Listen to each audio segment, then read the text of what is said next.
সুস্থতা, একটা মানুষের যদি সুস্থতা থাকে আর এই সুস্থতার সময় যদি সে যদি ভালো কাজ করে, আমাদের সাথে হাত করে বা তার পার্থিব জীবন যদি কিছু সংগ্রহ করার ইচ্ছা করে করতে পারবে। আর যদি অসুস্থ হয়ে যায়, পার্থিবও পারবে না, পরকালীনও পারবে না। আরেকটা হচ্ছে আলফারাগ, অবসর। মানুষ অবসর জীবনে কিন্তু করে কি অনেকটা অহেতুক সময় অযথা নষ্ট করে। আমাদের এই অবসর সময় আমার আল্লাহ রাব্বুল আলামিনের এই যে জীবন বিধান অনুযায়ী, নবী সাল্লাল্লাহু আলাইহি ওয়াসাল্লামের অনুযায়ী আল্লাহ রাব্বুল আলামিন যেন আমাদেরকে পরিচালিত করেন, সকলকে সুমতি দান করেন। আমিন। হাযা আখির দাওয়ানা লিল্লাহি রাব্বিল আলামিন। আসসালামু আলাইকুম ওয়া রাহমাতুল্লাহ।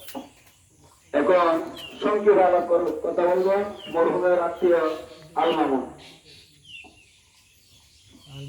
আসসালামু আলাইকুম ওয়া রাহমাতুল্লাহি ওয়া বারাকাতুহু। আলহামদুলিল্লাহি ওয়াহদা ওয়াসসালাতু ওয়াসসালামু আলা মান লা নাবিয়্যা বা'দা।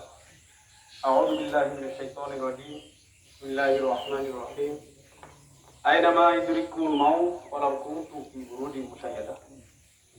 আমরা আজকে এখানে একত্রিত হয়েছি একজনের জানাজার জন্য।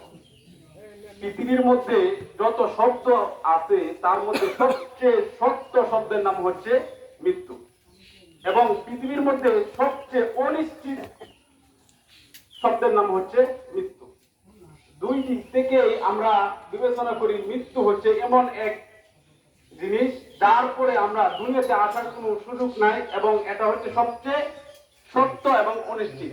সুতরাং আমাদেরকে সব সময় প্রস্তুত থাকতে হবে, কেননা আমাদের যেহেতু অনিশ্চিত শব্দ এবং সত্য শব্দ, এই শব্দকে আমরা যদি ধারাবাহিক করে সবসময় সামনে রেখে আমল করি, সৎকায়ে জারিয়া কাজ করি, এবং আল্লাহ তাআলার হুকুম নবী রাসূলের মাধ্যমে যেভাবে শরিয়া দিয়েছেন এইগুলির উপর আমল করি, তাহলে পরবর্তী যে সময়, এই সময় আমরা ভালোভাবে কাটাতে পারবো।